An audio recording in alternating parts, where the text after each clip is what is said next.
15 de mayo, Isidro Labrador, santo, conociendo el tesoro de nuestra Iglesia Católica, un santo a la vez. Le pusieron ese nombre en honor de San Isidoro, un santo muy apreciado en España.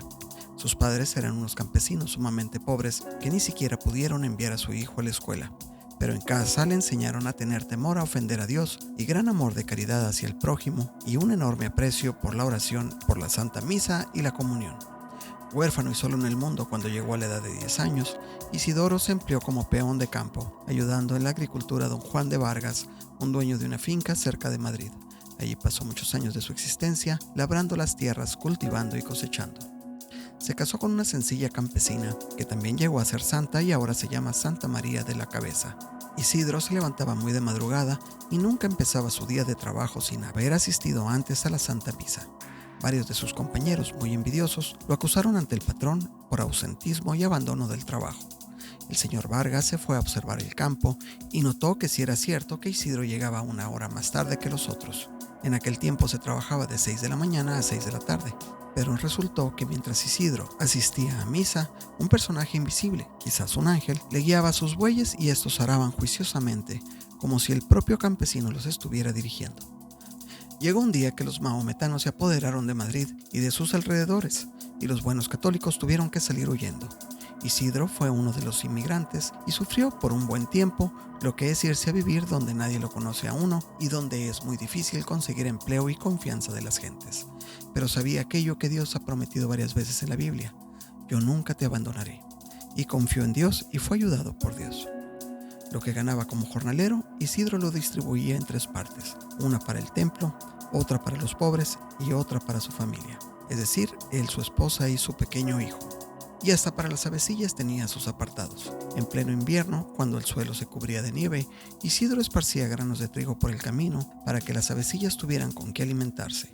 Un día lo invitaron a un gran almuerzo. Él se llevó a varios mendigos a que almorzaran también. Aquel que lo había invitado le dijo disgustado que solamente le podía dar almuerzo a él y no para los otros. Isidro repartió su almuerzo entre los mendigos y alcanzó para todos y sobró. Los domingos los distribuía así: un buen rato en el templo rezando, asistiendo a misa y escuchando la palabra de Dios. Otro buen rato visitando pobres y enfermos y por la tarde saliendo a pasear por los campos con su esposa y su hijito.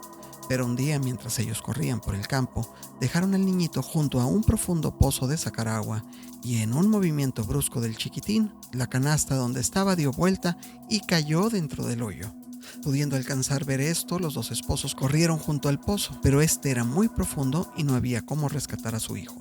Entonces se arrodillaron a rezar con toda fe, y las aguas de aquel aljibe fueron subiendo y apareció la canasta con el niño, y no le había sucedido ningún mal. No se cansaron nunca de dar gracias a Dios por tan admirable prodigio.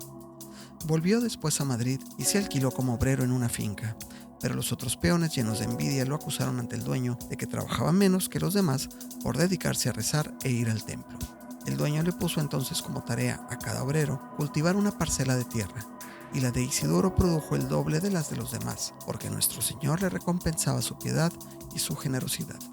En el año 1130, sintiendo que iba a morir, hizo humilde confesión de sus pecados y, recomendando a sus familiares y amigos que tuvieran mucho amor a Dios y mucha caridad con el prójimo, murió santamente. A los 43 años de haber sido sepultado, en 1163 sacaron del sepulcro su cadáver y estaba incorrupto, como si estuviera recién muerto. Las gentes consideraron esto como un milagro. Poco después, el rey Felipe III se hallaba gravísimamente enfermo y los médicos dijeron que se moriría de aquella enfermedad. Entonces sacaron los restos de San Isidro del templo a donde los habían llevado cuando los trasladaron del cementerio, y tan pronto como los restos salieron del templo, al rey se le fue la fiebre y al llegar junto a él los restos del santo, se le fue por completo la enfermedad. A causa de esto, el rey intercedió ante el sumo pontífice para que declarara santo al humilde labrador, y por este y otros muchos milagros, el Papa lo canonizó en 1622 junto con Santa Teresa, San Ignacio, San Francisco Javier y San Felipe Neri. Si te gustó este video, compártelo con tus amigos, regálame un me gusta y si lo deseas, suscríbete al canal.